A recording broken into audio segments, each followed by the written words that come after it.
أعوذ بالله من الشيطان الرجيم بسم الله الرحمن الرحيم الحمد لله رب العالمين الرحمن الرحيم مالك يوم الدين إياك نعبد وإياك نستعين اهدنا الصراط المستقيم صراط الذين أنعمت عليهم غير المغضوب عليهم ولا الضالين.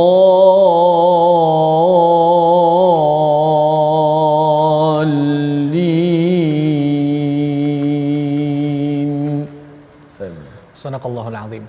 Innal hamdalillah nahmaduhu wa nasta'inuhu wa nastaghfiruh. Wa na'udzu billahi min shururi anfusina wa min sayyiati a'malina may yahdihillahu fala mudilla lahu wa man yudlilhu fala hadiya lahu. Asyhadu an la ilaha illallah wahdahu la syarika lahu wa asyhadu anna Muhammadan 'abduhu wa rasuluh. Rabbi shrah li sadri wa yassir li amri wa hlul 'uqdatam min lisani yafqahu qawli. Amma ba'd. Assalamualaikum warahmatullahi wabarakatuh. Apa khabar tuan-tuan dan puan-puan di luar sana? Alhamdulillah, sekali lagi kita bersama dalam program My Quran Time, baca, faham, amal. Dan insya-Allah pada hari ini kita akan mentadabbur, kita akan cuba untuk menggali panduan-panduan yang berada di dalam halaman yang ke 560 ya, 560, iaitu permulaan surah At-Tahrim. Permulaan surah At-Tahrim. Dan seperti biasa, alhamdulillah pada hari ini saya ditemani oleh Al-Fadhil Syekh Ustaz Zuna. Apa khabar Ustaz? Baik, alhamdulillah. Sihat ya Ustaz? Betul khabar? Alhamdulillah. Hari ini kita surah baru ya Ustaz? Betul. Surah At-Tahrim. Ya. Ustaz ada apa-apa pengalaman ke tentang surah At-Tahrim ni? Sebab kebiasaannya kan, yang kalau saya biasa dengar para imam ni, antara surah yang favourite dibaca surah At-Tahrim. Kalau dululah semasa saya belajar di universiti dulu, kalau pergi di masjid-masjid, biasanya surah At-Tahrim ni menjadi surah favourite. Kalau Ustaz lah macam mana Ustaz? Betul, antara surah yang memang juga kerap juga dibaca, surah At-Tahrim dalam solat, kerana dia ada beberapa part yang sangat menarik kalau dibaca. Pertama sekali sudah pasti dalam muka surat yang kita akan belajar hari ini ada banyak perkataan yang ditujukan kepada perempuan, muslimat, mukminat, qanitat. Sangat menarik. Bahkan ada yang mengatakan kalau nak cari perempuan isteri salihah, jadilah kriteria yang disebut nanti. Boy, alhamdulillah. So kriteria ni yang itulah nak kena cari dulu. Ada doktor. Menarik. Nanti kita bincangkan bersama insya-Allah. Terima kasih Ustaz. Jadi insya-Allah seperti yang saya sebutkan tadi, muka surat yang ke-560. Jadi tuan-tuan boleh bukalah awal-awal, dan kita mulakan dahulu sesi kita dengan bacaan doa yang ringkas. Allahumma 'allimna ma yanfa'una wanfa'na bima 'allamtana wazidna ilma. Dan tuan-tuan jangan lupa untuk like, share Facebook kita. Moga kawan-kawan kita di luar sana dapat juga kebaikan apa yang kita dapat pada hari ini. Jadi insya-Allah kita akan lihat, kita akan seperti biasalah, kita akan mendengar terlebih dahulu Al-Fadhil Ustaz. Saya nak mohon minta maaf, saya nak mohon daripada Ustaz, kita nak lihat sinopsis terlebih dahulu. Oh ya, betul. Kita lihat sinopsis terlebih dahulu. Kita lihat dahulu sinopsis kita. InsyaAllah pada hari ini kita akan melihat beberapa perihal mengenai para isteri Nabi Muhammad sallallahu alaihi wasallam, dan juga kita akan melihat kepada pendidikan agama kepada ahli keluarga dan pembalasan bagi orang kafir. Menarik menarik perbincangan insya-Allah pada hari ini. Tapi sebelum kita pergi dengan lebih mendalam, saya nak mohon daripada ustaz dululah untuk membaca ustaz daripada ayat pertama sehinggalah ayat yang keempat ustaz. Fadhil, silakan. Alhamdulillah. Terima kasih Fadhil Dr. Muhammad Arif Musa.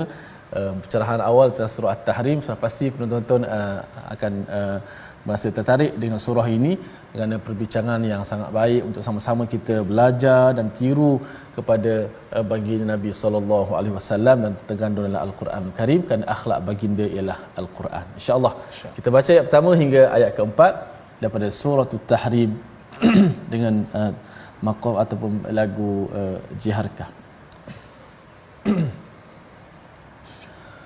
أعوذ بالله من الشيطان الرجيم بسم الله الرحمن الرحيم يا أيها النبي لم تحرم ما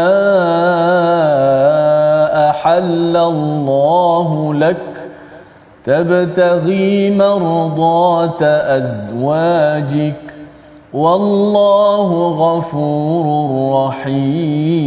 رحيم قد فرض الله لكم تحلة أيمانكم والله مولاكم وهو العليم الحكيم وإذ أسر النبي إلى بعض أزواجه حديثا فلما نبأت به وأظهره الله عليه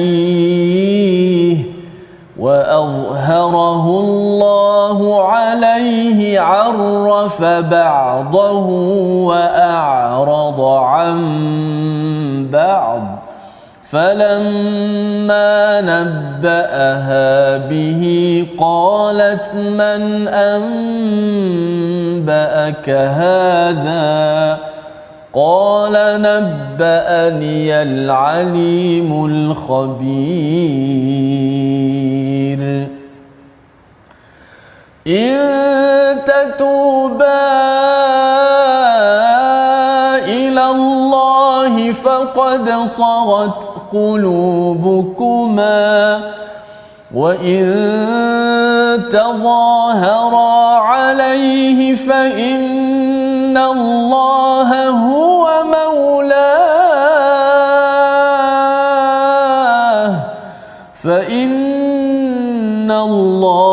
هو مولاه وجبريل وصالح المؤمنين والملائكة بعد ذلك ظهير. صدق الله العظيم. Sadaqallahul Azim. Wahai Nabi, mengapa engkau haramkan menyekat dirimu daripada menikmati apa yang dihalalkan oleh Allah bagimu? Adakah engkau hendak mencari keridaan isteri-isterimu? Dan Allah sememangnya Maha Pengampun lagi Maha Mengasihani. Sesungguhnya Allah telah menetapkan bagi kamu wahai Nabi dan umatmu untuk melepaskan diri daripada sumpah kamu, dan Allah ialah pelindung yang mentadbirkan keadaan kamu, dan Dia Maha mengetahui lagi Maha bijaksana. Tuan-tuan, surah At-Tahrim ini adalah sebuah surah yang diturunkan selepas hijrah, iaitu surah Madaniyah. Dan pada awal surah ini menceritakan tentang satu senario yang telah berlaku pada zaman Nabi sallallahu alaihi wasallam. Satu senario yang melibatkan Nabi sallallahu alaihi wasallam sendiri dengan isteri-isteri baginda isteri-isteri baginda radhiyallahu anhum. Di dalam ayat yang pertama, Allah Subhanahu wa taala menyebut wahai Nabi. Jadi khitab ini ataupun kita katakan ayat ini direct kepada Nabi, walaupun dia merujuk kepada Nabi tetapi sebenarnya dia merujuk juga kepada kita semua. Lima tuharrimu ma ahallallahu lak. Mengapa kamu mengharamkan sesuatu yang telah dihalalkan oleh Allah kepada kamu? Tabtaghi mardata azwajik, hanya kerana kamu hendak mendapatkan keredaan daripada isteri-isteri kamu. Wallahu ghafurur rahim, dan Allah Maha Pengampun lagi Maha Penyayang. Ayat ini merujuk kepada satu senario yang saya sebutkan tadi, iaitu di mana pada satu-satu masa Nabi SAW pergi ke rumah Zainab binti Jahash, iaitu salah seorang daripada isteri baginda Nabi SAW. Zainab ini menghidangkan kepada Nabi SAW air madu, madu. Jadi Nabi SAW minum madu tersebut. Kemudian bila mana baginda SAW pulang ke rumah Hafsah, pada ketika itu Hafsah dan Aisyah ni mereka berpakat. Berpakat apa? Mereka berpakat untuk kita katakan menyusahkan Nabi SAW. Di mana mereka berpakat kalaulah Nabi SAW sampai ke salah seorang di antara mereka, iaitu antara rumah Aisyah ataupun rumah Hafsah, maka mereka akan menyebut sesuatu kepada Nabi SAW agar Nabi berhenti daripada minum madu di rumah Zainab. Apa yang mereka sebutkan? Maka ketika mana Nabi SAW sampai ke rumah Hafsah, maka Hafsah mengatakan, Nabi, engkau ada makan maghafir ke? Maghafir. Apa itu maghafir? Maghafir ni sejenis air manis tetapi dia ada bau. Air yang boleh diminum tetapi dia ada bau. Contohnya Ustaz, kalau macam mungkin air durian lah kot agaknya kalau nak bandingkan dengan kita lah ya Ustaz. Kemudian Nabi SAW merasakan bahawa air madu yang dia minum tu mengeluarkan bau yang tidak enak di mulut baginda. Jadi baginda tidak suka benda-benda begitu. Jadi bila mana disebutkan oleh Hafsah, maka Nabi SAW kata, aku minum madu. Kemudian Nabi SAW kata, aku takkan minum madu. Selepas ini aku tidak akan lagi minum madu. Tetapi kemudian Nabi SAW memberitahu kepada Hafsah, jangan kamu bagi tahu sesiapa. Kemudian Hafsah pula pergi memberitahu benda tersebut dengan Aisyah radhiyallahu anha. Jadi ini kita kata hal rumah tangga lah. Hal rumah tangga Nabi SAW. Jadi mereka disebabkan oleh sifat cemburu, ialah kita faham para isteri ni kadang-kadang Allah Subhanahu Wa Taala menciptakan perasaan cemburu itu di dalam diri mereka, maka disebabkan perasaan cemburu yang ada di kalangan mereka, mereka sanggup berpakat untuk nak menyusahkan Nabi sallallahu alaihi wasallam. Maka turunlah ayat ini. Ayat ini menegur Nabi sallallahu alaihi wasallam dengan mengatakan, wahai Nabi, kenapa engkau mengharamkan sesuatu yang telah dihalalkan oleh Allah kepada kamu?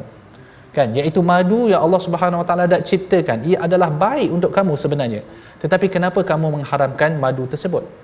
Kan, kerana ketika mana Nabi SAW kata dia tidak akan minum, sebenarnya Nabi SAW juga telah bersumpah bahawa dia sekali tidak akan minum madu itu lagi. Maka Allah menegur perbuatan ini, kan, seolah-olah Nabi SAW mengharamkan madu tersebut sedangkan ia adalah halal dan telah dihalalkan oleh Allah Subhanahu Wa Taala. Tabtaghi mardata azwaj, kamu buat perkara ini hanya kerana nak mengharapkan keredaan isteri-isteri kamu. Wallahu ghafurur rahim. Maka Allah Maha Pengampun lagi Maha Penyayang. Kemudian Allah menyebut qad faradallahu lakum tahillata aymanikum, maka Allah telah mewajibkan kepada kamu agar kamu menebus sumpah kamu itu, maka jangan kamu ikut lagi sumpah itu. Memang tadi kamu telah bersumpah untuk tidak lagi minum madu, maka sekarang hendaklah kamu tebus sumpah kamu itu. Wallahu maulakum, Allah adalah pelindung kamu, wa huwal alimul hakim, dan Allah Maha mengetahui, Maha bijaksana. Ya, jadi kemudian diteruskan, wa idh asarra an-nabiyyu ila ba'di azwajihi haditha. Jadi inilah di mana Nabi SAW kita katakan dia confront, dia pergi berjumpa, dia pergi bincang balik dengan Hafsah tentang perkara ini. Nabi SAW kata ketika Nabi berbicara rahsia kepada sebahagian isterinya satu peristiwa, falamma nabba'at bihi wa adharahu Allahu alaih, dan ingatlah ketika Nabi memberitahu suatu perkara secara rahsia kepada salah seorang daripada isterinya, kemudian isterinya itu menceritakan rahsia tersebut kepada Aisyah, Allah menyatakan pembukaan rahsia itu kepada Nabi. Maka Nabi pun menegur isterinya itu, lalu menerangkan kepadanya sebahagian daripada rahsia yang telah dibukanya dan tidak menerangkan sebahagian yang lain, supaya isterinya itu tidak malu. Setelah Nabi menyatakan hal itu kepada isterinya bertanya, qalat man amba'aka hadha, siapa yang memberitahu kamu tentang hal ini? Nabi menjawab, qala nabba'aniyal alimul khabir, aku diberitahu oleh Allah yang Maha mengetahui lagi amat mendalam pengetahuannya. Jadi bila mana Allah Subhanahu Wa Taala memberitahu kepada Nabi SAW apa yang dibuat oleh Hafsah dan Aisyah, maka Nabi SAW pergi berjumpa dengan Hafsah dan Nabi SAW menceritakan balik apa sebenarnya yang telah dipersetujui ataupun dibincangkan antara Hafsah dan Aisyah. Satu perkara yang Hafsah buat ialah Nabi sallallahu alaihi wasallam dengan secara jelas memberitahu Hafsah supaya jangan bagi tahu orang lain bahawa Nabi sallallahu alaihi wasallam tidak akan lagi minum madu. Tetapi Hafsah pula pergi bagi tahu kepada Aisyah, dan itu sebenarnya satu perkara yang sangat besar. Kerana arahan itu bukannya datang daripada seorang lelaki yang biasa, tetapi ia datang daripada seorang nabi. Maka ketika mana Allah menjelaskan apa yang telah berlaku kepada Nabi sallallahu alaihi wasallam, maka Nabi sallallahu alaihi wasallam pun pergi berjumpa dengan Hafsah, menceritakan balik. Maka ketika Nabi menceritakan, kalau kita lihat menarik ayat ini, saya pun bila mana membaca kitab-kitab tafsir, banyak perkara yang saya belajar antara hubungan suami isteri. Falamma nadba'at bihi wa adharahu Allah alaihi arrafa ba'dahu wa a'rada 'an ba'd. Ketika mana Nabi SAW membongkarkan kegiatan Hafsah, baginda tidak membongkarkan semua sekali. Apa yang Nabi SAW buat, dia memberitahu, dia membongkarkan sebahagian dan dia tidak membongkarkan sebahagian yang lain. Kerana apa? Kerana Hafsah pada ketika itu dia dah tahu diri dia bersalah. Ya Ustaz? Dia dah tahu diri dia bersalah. Jadi Nabi SAW, kerana rahmat yang ada di dalam Nabi SAW, dia tidak bagi tahu semua sekali. Supaya Hafsah tidak lagi rasa orang kata apa, dah kena ketuk, kena ketuk lagi dengan kuat sampai terbaring. Tak. Nabi SAW membongkarkan sedikit, tetapi Nabi SAW mendiamkan yang lain, sedangkan Nabi SAW tahu. Nabi SAW tahu apa yang Hafsah buat, tetapi Nabi SAW mendiamkan sebahagian yang lain. Maksudnya cukup sekadar isyarat bahawa Hafsah, Allah telah memberitahu aku semua benda, kan? Cuma aku tak adalah nak sebut pada kamu satu persatu agar kamu boleh menjagalah maruah kamu sikit. Ya. Maka ketika mana Hafsah mendengar perkara ini, itu yang Hafsah sebutkan, qalat man anba'aka hadha, siapa yang memberitahu kamu perkara ini? Qala nabba'ani al-alimul khabir, bahawa Allah yang memberitahu kepada Nabi sallallahu alaihi wasallam. Apa yang kita boleh dapat daripada perkara ini, tuan-tuan? Kan? Pertama sekali, tuan-tuan, isteri ataupun salah satu pasangan bila mana diamanahkan dengan satu-satu rahsia, maka hendaklah kita menjaga rahsia tersebut. Jika seorang suami mengamanahkan satu rahsia kepada isterinya, maka isteri tersebut kena pegang rahsia itu dan jangan beritahu kepada sesiapa pun. Ingat ya, perbuatan ini disebutkan di dalam Al-Quran, maksudnya dia bukanlah satu benda yang kecil. Bahkan perbuatan ini juga dilarang di dalam hadis Nabi sallallahu alaihi wasallam. Begitu juga seorang suami. Maka bila mana diamanahkan dengan satu rahsia oleh isterinya, maka suami tersebut perlu berpegang kepada amanah tersebut. Selain daripada itu, kalau kita lihat pada ayat yang pertama tadi, An-Nabi, ya ayuhan Nabi, lima tuharrimu ma ahallallahu lak. Wahai Nabi, kenapa kamu mengharamkan sesuatu yang dihalalkan Allah? Hanya kerana nak mendapatkan keredaan isteri kamu. Maka apa yang kita faham di sini adalah, janganlah kita menjadi sebab pasangan kita mendapat kemurkaan Allah Subhanahu wa taala. Kan? Janganlah kita yang menjadi sebab. Kerana perbuatan Hafsah itu, Nabi SAW bersumpah untuk tidak lagi minum madu, dan perkara itu ditegur oleh Allah Subhanahu wa taala. Maka kita juga, tuan-tuan, janganlah kerana diri kita maka pasangan kita itu murka kepada perintah Allah Subhanahu wa taala. Bahkan antara kita suami isteri, kita perlu cuba untuk wa ta'awanu 'alal birri wat taqwa. Kita perlu saling bantu-membantu agar kita semua boleh mendapat keredaan Allah Subhanahu wa taala. Yang isteri jangan halang suami, jangan pergi surau. Tu masalah juga. Duduk kat rumah, suami tu nak pergi surau, isteri kata duduk kat rumah, tolong buat kerja rumah. Jangan macam tu. Kan? Bahkan kita sama-sama berkorban. Mendidik anak sama-sama untuk mendapat keredaan Allah Subhanahu wa taala. Dan menarik juga disebutkan oleh para ulama tafsir, menarik kalau kita perhatikan pada ayat yang pertama tadi, ya ayuhan nabi lima tuharrimu ma, di mana Allah menegur Nabi sallallahu alaihi wasallam. Apa yang kita faham, tuan-tuan?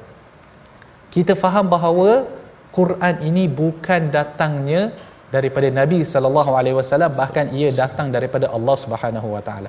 Kerana jika Al-Quran itu, tuan-tuan, jika Al-Quran itu datang kepada Nabi sallallahu alaihi wasallam, niscaya ayat ini tidak akan wujud. Mengapa Nabi nak menegur dirinya sendiri? Logik ke? Seorang Nabi yang mereka, contohlah kita ambillah pendapat orang kafir yang mengatakan Nabi yang mencipta Al-Quran. Nabi mencipta Al-Quran kemudian dia menegur dirinya sendiri. Ini satu perkara yang tidak logik. Jadi hal ini teguran Allah kepada Nabi sallallahu alaihi wasallam menunjukkan bahawa al-Quran itu datang daripada Allah Subhanahu wa taala dan disampaikan oleh Nabi sallallahu alaihi wasallam. Ini sangat jelas. Ini sangat jelas. Jadi itu yang ditarik, ya, yang diekstrak oleh para ulama tafsir, dan ini membuktikan keaslian al-Quran ataupun dia membuktikan kemuliaan al-Quran itu. Jadi ini antara beberapa perkara yang kita boleh ambil dan belajar daripada ayat-ayat yang baru kita tafsirkan sebentar tadi. Mari kita lihat terlebih dahulu perkataan pilihan kita pada hari ini, iaitu saga. Kalimah saga berasal daripada sagawa, dan ia merujuk kepada cenderung ataupun condong. Dan ia disebut 2 kali di dalam al-Quran. Antara salah satu tempat dia di dalam ayat yang keempat, yang mana kita akan tafsirkan juga, iaitu di mana Allah Subhanahu wa taala menyebut in tatuba ilallahi faqad sagat qulubukuma. Itu dia perkataan sagat. Kenapa ada ta selepas itu? Kerana qulubukuma itu adalah muannas. Yang ni siapa yang mengaji bahasa Arab ni boleh fahamlah. Di mana dalam bahasa Arab ni orang kata perkataan perbuatan untuk lelaki ada beza dengan perempuan. Jadi bahasa Arab ni dia membezakan antara lelaki dan perempuan. Faqad sagat qulubukuma. Jika kamu bertaubat kepada Allah, maka sesungguhnya hati kamu berdua telah cenderung ataupun condong. Apa yang dimaksudkan? Maksudnya Allah Subhanahu wa taala memerintahkan kepada Aisyah dan Hafsah, kerana mereka berdua ni yang pelakunya, mereka berdua ni kita katakan dia punya main actor dia ataupun actress dalam senario ini. Jadi Allah Subhanahu wa taala memerintahkan kepada Aisyah dan Hafsah agar mereka bertaubat kepada Allah Subhanahu wa taala. Kerana apa? Kerana hati mereka telah condong ke mana? Malat anil haq, kata ulama tafsir, iaitu mereka telah condong meninggalkan kebenaran. Kerana perasaan cemburu mereka yang melampau, mereka telah melakukan satu maksiat kepada Allah dan Rasulnya. Wa in tadhahara alaih, dan jika kamu membantu menentang Nabi sallallahu alaihi wasallam, maka ingatlah fa innallaha huwa maulahu wa jibril wa salihul mukminin. Maka ingatlah bahawa Allah adalah pelindung, pembantu Nabi sallallahu alaihi wasallam. Begitu juga Jibril, dan begitu juga orang-orang soleh dari kalangan orang-orang yang beriman. Wal malaikatu ba'da dzalika zahir, dan para malaikat setelah itu juga sebagai pembantu kepada Nabi sallallahu alaihi wasallam. Dan kita rehat sebentar tuan-tuan sebelum kita pergi dengan lebih jauh. Kita rehat sebentar, jangan ke mana-mana. My Quran Time, baca, faham, amal. InsyaAllah.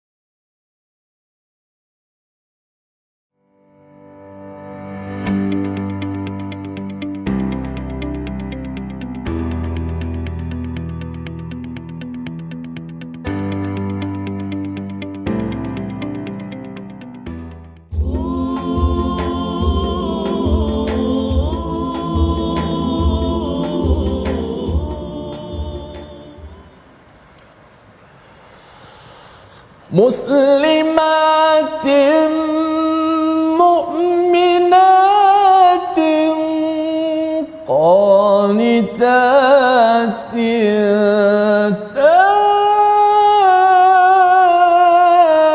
تائبات عابدات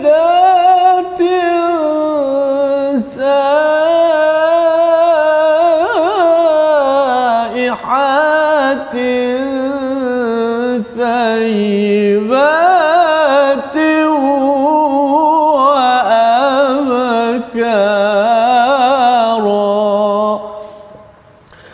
Dan perempuan-perempuan yang menurut perintah, yang ikhlas imannya, yang taat, yang bertaubat, yang tetap beribadat, yang berpuasa, sama ada yang janda ataupun yang gadis perawan.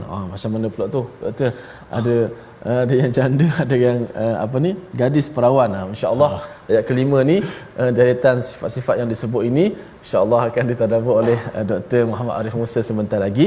Insya-Allah sebelum tu ucapkan terima kasih pada semua penonton-penonton, pencinta-pencinta Al-Quran yang sentiasa setia dalam My Quran Time, baca faham amal ini. Mudah-mudahan kita terus istiqamah insya-Allah. Jom kita ngaji tajwid sedikit. Pada hari ini nak fokus pada ayat yang ke sebahagian daripada perkataan potongan ayat yang ketiga, iaitu jelaskan sebutan huruf ain dalam ayat potongan ayat ini. Wa azharahullahu alaihi, satu ain. Arrafa ba'dahu, ada dua lagi ain, tiga dah kat situ. Wa a'rada, empat ain. An, lima. Ba', ada enam, ada lebih kurang lima ataupun enam huruf ain dalam potongan ayat ini. So kita cuba jelaskan, ada ain yang berbaris di atas, ada ain yang mati. Kita kena jelaskan huruf ain yang mana sifat ain ni sifat dia huruf yang pertengahan, tawassut, iaitu sifat suaranya antara tertahan dan terlepas, seperti antara syiddah dan juga rakhawah. Ain tengah-tengah, dia tidaklah tertahan sangat macam hamzah kan, la yu'minu itu hamzah, a i u a itu hamzah. Kalau huruf yang terlepas suaranya seperti ha, kita sebut ha, Ustaz tak sebut ha spicy ha, ha hi hu ah, itu lepas suaranya. Ain tengah-tengah, a i au a begitu. Tengok contoh, wa azharahu Allahu alaihi arrafa ba'dahu wa a'rada an ba'd. Tu huruf ain banyak, boleh latih huruf ain kat sini. Jangan kita sebut macam huruf hamzah. Wa azharahu Allahu alaihi arrafa ba'dahu wa a'rada an ba'd. Itu seakan-akan hamzah, tidak kena sifat ain tu sendiri. Maka ain ni kita kena banyak latih huruf ain. Maklumlah jarang kita sebut ain dalam bahasa Melayu. Tapi kalau orang utara mungkin selalu sebut ain lah, ayat semua kan. Jadi mungkin lebih fasih sikit kan. Jadi kita kemaskan. Sekali lagi kita ulang. Wa azharahu Allahu alaihi arrafa ba'dahu wa a'rada an ba'd. Huruf ain ada 6 huruf ain dekat sini Maka kita jelaskan huruf ain kena pada makhrajnya di tengah halqum dan sifatnya. Jangan tertahan sangat ain itu sehingga suara ain tak keluar, ataupun jangan dilepaskan sangat. Jadi macam seperti ada juga yang baca dilepaskan huruf ain. Iyyaka na'budu. Jadi macam ain jadi macam alif mati pula. Jadi macam alif pula mati. Iyyaka dilepaskan sangat dan tak kena pada makhrajnya kan. Sepatutnya hanya iyyaka na'budu. Na'budu. Itu saja. Wallahu a'lam sah. Terima kasih Ustaz atas penjelasan yang baik. Kadang-kadang orang keliru ain ni Ustaz, terutama sekali pada surah Fatihah tu. Betul. An'amta. Sudah yang tu. Depan hamzah, belakang ain. Betul. Kadang-kadang dua-dua jadi ain. An'amta. Kadang-kadang dua-dua jadi hamzah. Lagi masalah. Betul. An'amta. Kadang-kadang tertukar pula. Ain dulu lepas tu hamzah kan. Ada. Kadang-kadang macam-macam Ustaz. Kreatif orang kita. Allah. Tapi apa pun tuan-tuan, pastikan kita cuba sedaya upayalah untuk membaca makhraj huruf ni dengan tepat. Kerana ditakuti agar makna itu janganlah kita ubahlah makna asal Al-Quran tersebut. Yes. Jadi sebelum kita pergi dengan lebih jauh, sebab kita masih ada lagi ayat yang kelima, ayat yang keenam, yang ketujuh, saya nak minta terlebih dahulu daripada Ustaz untuk membaca daripada ayat yang kelima sampailah ayat yang keenam. Silakan Ustaz. Terima kasih Doktor. Kita nak baca lagi baki ayat-ayat kelima sehingga ayat yang ketujuh daripada surah At-Tahrim. Kita sambung dengan tarannum jahrkah pada hari ini. A'udzu billahi minasy syaithanir rajim. Asa rabbuhu in talaqakunna an yubdilahu azwajan khayran منكن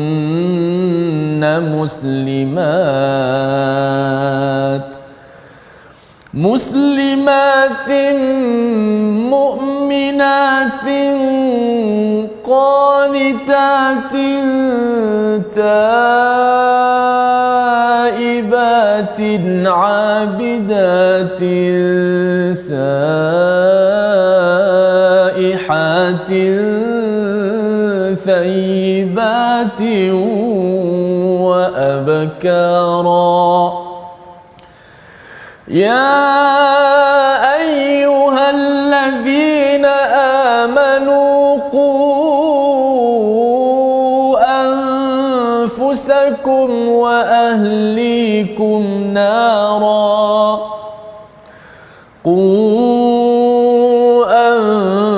أنفسكم وأهليكم نارا وقودها الناس والحجارة عليها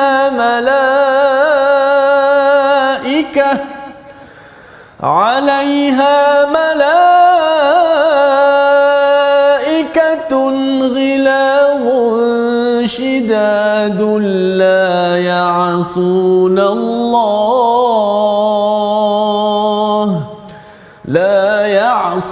الله ما أمرهم ويفعلون ما يؤمرون يا أيها الذين كفروا لا تعتذروا اليوم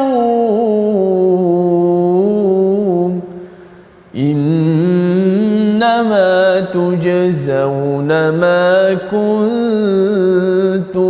تعملون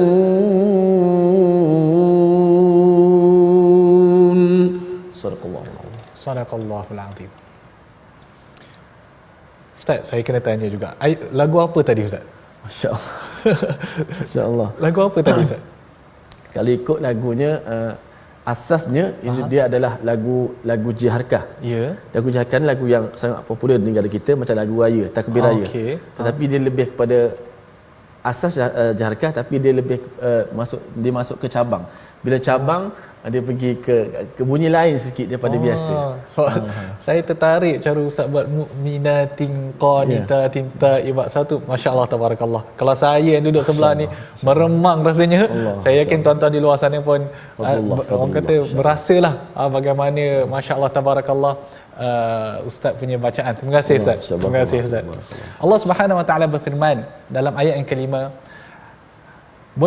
boleh jadi jika Nabi menceraikan kamu, Tuhannya akan menggantikan baginya isteri-isteri yang lebih baik daripada kamu, yang menurut perintah, yang ikhlas imannya, yang taat, yang bertaubat, yang tetap beribadat, yang berpuasa, sama ada yang janda atau yang gadis perawan. Ya, menarik ayat ni menceritakan beberapa sifat tentang seorang isteri, sifat-sifat yang boleh ada pada seorang isteri. Tetapi sebelum kita pergi dengan lebih mendalam pada ayat yang kelima, saya nak tarik tuan-tuan ke ayat yang keempat tadi, supaya kita boleh mendalami dengan lebih jauh.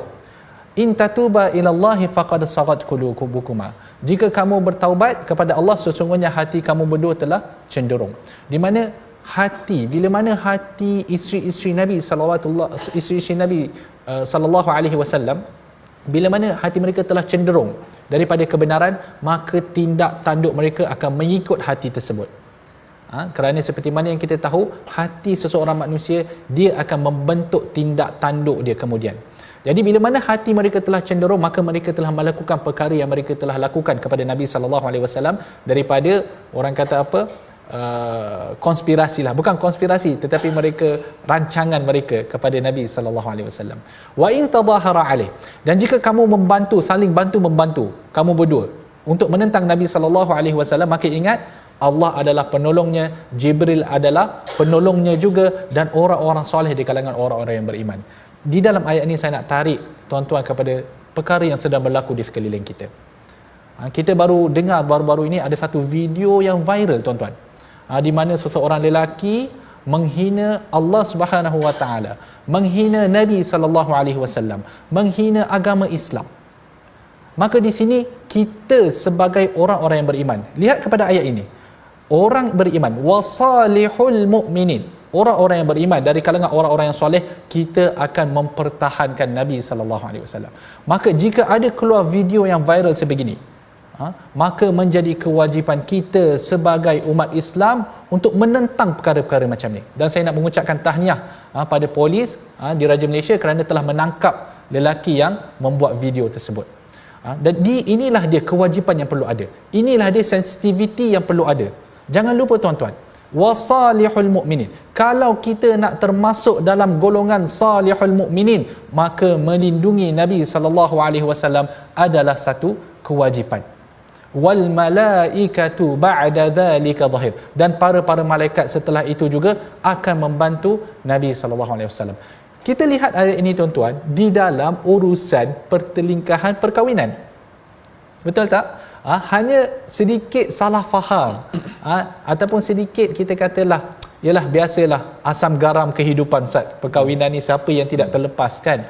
Dalam hal ini pun Allah menyebut bahawa Allah akan melindungi Nabi sallallahu alaihi wasallam. Bagaimana pula dalam urusan dakwah? Semestinya Allah akan melindungi Nabi sallallahu alaihi wasallam dari sebarang bahaya dan juga dari sebarang perkara yang boleh mencacatkan urusan dakwah. Jadi kita perlu sedar, Nabi sallallahu alaihi wasallam bukanlah seperti lelaki yang lain. Kita ni diambang PRU Ustaz. Betul. Kita ni diambang PRU, tak tahu bila lah. Kan? Tetapi akan sampai masa di mana ahli-ahli politik ni akan dipermainkan sana dan sini. Kan? Ahli politik, orang biasa bila mana dipermainkan tidak sama sebagaimana Nabi sallallahu alaihi wasallam dipermainkan. Ya. Orang biasa tidak sama dengan Nabi. Kalaulah lelaki biasa dipermainkan oleh isterinya, maka itu benda yang kita kata benda yang biasa. Tetapi Nabi SAW adalah lelaki yang berlainan, lelaki yang mulia, lelaki yang diangkat makamnya di sisi Allah Subhanahu Wa Taala. Maka Nabi patut dimuliakan, patut dijunjung dan sesekali tidak dipermainkan oleh mana-mana pihak. Tidak kisahlah yang Muslim ataupun yang bukan Muslim. Ini perkara, ini adalah akidah kita yang perlu kita junjung sampai ke hujung hayat kita. Asa rabbuhu in talaqakum, ayat yang kelima. Allah menyebut boleh jadi jika Nabi menceraikan kamu. Jadi ini ugutan kepada isteri-isteri Nabi SAW. Kalaulah Nabi menceraikan kamu, Allah akan menggantikan bagi Nabi SAW isteri-isteri yang lebih baik daripada kamu.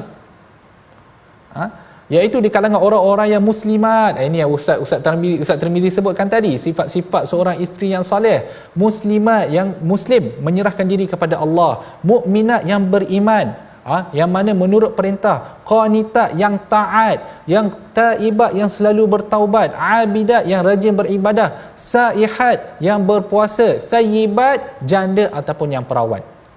Allah Subhanahu Wa Taala boleh memilih mana-mana perempuan di kalangan perempuan-perempuan ini untuk menggantikan kamu, wahai isteri Nabi SAW. Okey, satu benda yang perlu kita faham. Dalam kita menceritakan tentang perbuatan ataupun kesalahan yang dibuat oleh isteri-isteri Nabi SAW, kita perlu faham bahawa isteri-isteri Nabi SAW adalah perempuan yang termulia di kalangan umat Islam. Okey, di kalangan umat Nabi Muhammad SAW, Aisyah, Hafsah, Zainab, semua mereka ini adalah ummahatul mukminin. Mereka adalah ibu kepada orang-orang yang beriman. Dalam arti kata kita perlu memuliakan mereka kerana mereka mempunyai makam yang tinggi, kerana mereka mendampingi Nabi sallallahu alaihi wasallam. Okey. Jadi dalam pada itu pun kerana mereka ini walaupun mereka adalah ummahatul mukminin, ibu-ibu kepada orang-orang yang beriman, kan, mereka juga adalah insan yang biasa. Bila mana mereka adalah insan yang biasa, maka berlakulah kekurangan di sana dan di sini. Maka dalam hal ini kita kena mengambil pengajaran daripada kesalahan yang mereka lakukan. Dalam masa yang sama, kita tidak boleh sesekali menghina isteri-isteri Nabi SAW, kerana mereka lah orang yang dicintai oleh Rasulullah SAW dan mereka lah orang yang diridai. Sebelum itu mereka adalah yang diridai oleh Allah Subhanahu wa taala. Jadi walaupun kita baca isteri Nabi buat macam ni tak patut apa semua. Kalau kita nak lihat kepada mereka, kita jauh lagi teruk berbanding dengan mereka. Keimanan mereka jauh lebih tinggi daripada diri kita ni yang sangat hina, kan? Jadi tetapi kita boleh belajar daripada kesalahan yang mereka lakukan. Maka Allah Subhanahu Wa Taala kata di sini, okey, ini adalah ugutan kepada isteri-isteri Nabi SAW bahawa Allah boleh menggantikan mereka. Allah boleh menggantikan mereka dengan orang-orang yang lain. Tetapi adakah Nabi SAW menceraikan mereka? Tidak. Nabi SAW tidak menceraikan Aisyah, Nabi SAW tidak menceraikan Hafsah, kerana mereka ini mendapat kemuliaan menjadi isteri Nabi SAW di dunia, dan mereka mendapat kemuliaan menjadi isteri Nabi SAW di hari akhirat. Dan Nabi SAW bukannya duduk di syurga yang biasa. Nabi SAW ni adalah lelaki yang termulia di sisi Allah Subhanahu Wa Taala. Maka syurga yang akan Nabi SAW duduki adalah syurga yang tertinggi. Ya.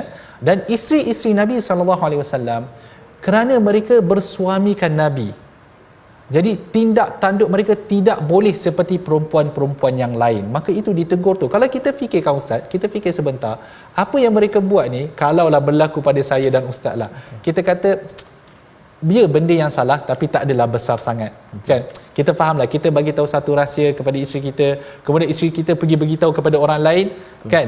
Mungkin dia beritahu pada orang lain, itu satu kesalahan, tetapi benda yang boleh dibincangkan dan dibetulkan. Tetapi lihat, kerana ia bersumberkan daripada isteri Nabi dan ia berlaku kepada Nabi SAW, perkara ini dirakamkan di dalam Al-Quran dan dibaca zaman berzaman. Ini nak kata tu. Jadi makam Nabi SAW berbeza, makam isteri-isteri Nabi SAW berbeza. Isteri-isteri Nabi SAW, Allah Subhanahu Wa Taala menyebut di dalam surah Al-Ahzab, di mana man ya'ti minkunna bi fahishatin mubayyinatin yudha'af lahal 'adabu dhi'fain. Yang mana isteri-isteri Nabi ni kalau dibuat satu kesalahan, kalau dibuat kesalahan yang besar, azab dia adalah lebih, kan? Adapun kalau dia melakukan amal kebaikan, nu'tiha ajraha marratain, dia akan mendapat ganjaran yang lebih. Kerana mereka ini mendampingi Nabi SAW. Jadi tindak tanduk mereka tidak boleh sama seperti isteri-isteri yang lain. Okey? Dan menarik juga tadi seperti mana yang Ustaz Tirmizi sebutkan, muslimat, mukminat, qanitat, taibat, abidat, saihat, thayyibat wa abkara. Ini antara sifat-sifat, orang kata ciri-ciri isteri solehah lah. Kalau kita dapat, kan? Ad-dunya mata' wa khairu mata' ad-dunya al-mar'atu salihah.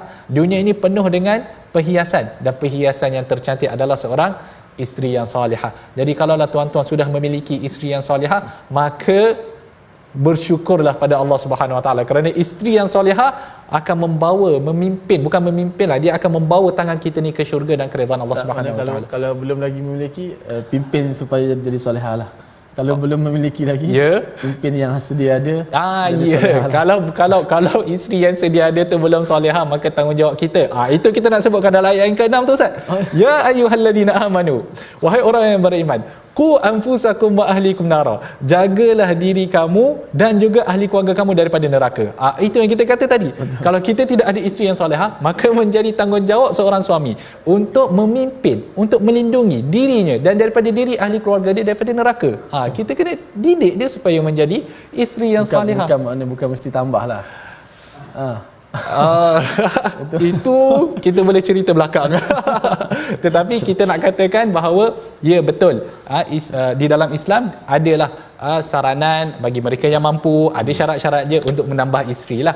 Okey, nar waquduhan nas wal hijara, daripada api neraka yang mana bahan bakarnya adalah manusia dan batu-batu. Jadi api neraka ni dia tidak diletakkan minyak, bahan bakar dia adalah manusia dan batu-batu. Alaiha malaikatun ghilaz, di dalam api neraka tersebut ada malaikat yang kasar. Malaikat ini disebutkan oleh para ulama tafsir, Allah menarikkan daripada diri mereka sifat rahmat. Maksudnya mereka tidak ada sebarang sifat rahmat.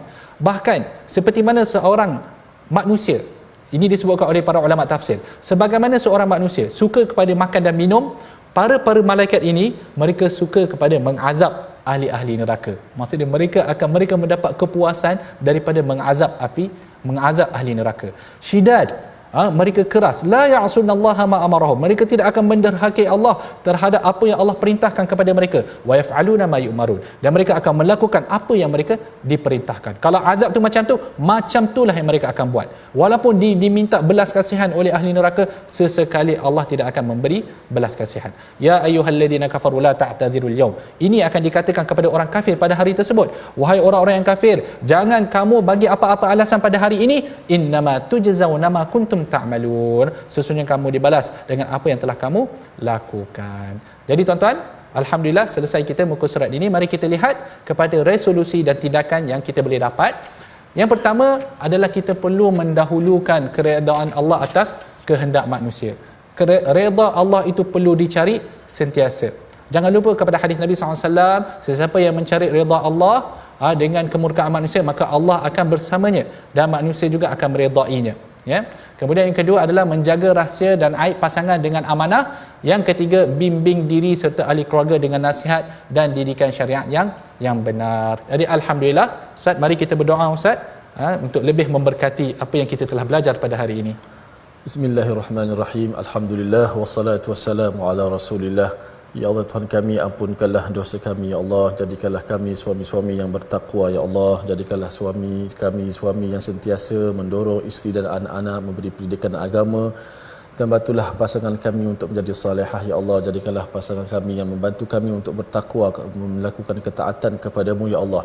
Ya Allah, Tuhan kami, peliharakanlah kami dan keluarga kami daripada azab neraka ya Allah. Ya Allah, peliharakanlah diri kami dan ahli keluarga kami ya Allah daripada kepanasan neraka Jahannam ya Allah. Ya Allah, bantulah kepada kami ya Allah, beri kekuatan kepada kami untuk sentiasa kami patuh kepada perintah-Mu ya Allah. Amin amin ya rabbal alamin, walhamdulillahi rabbil alamin.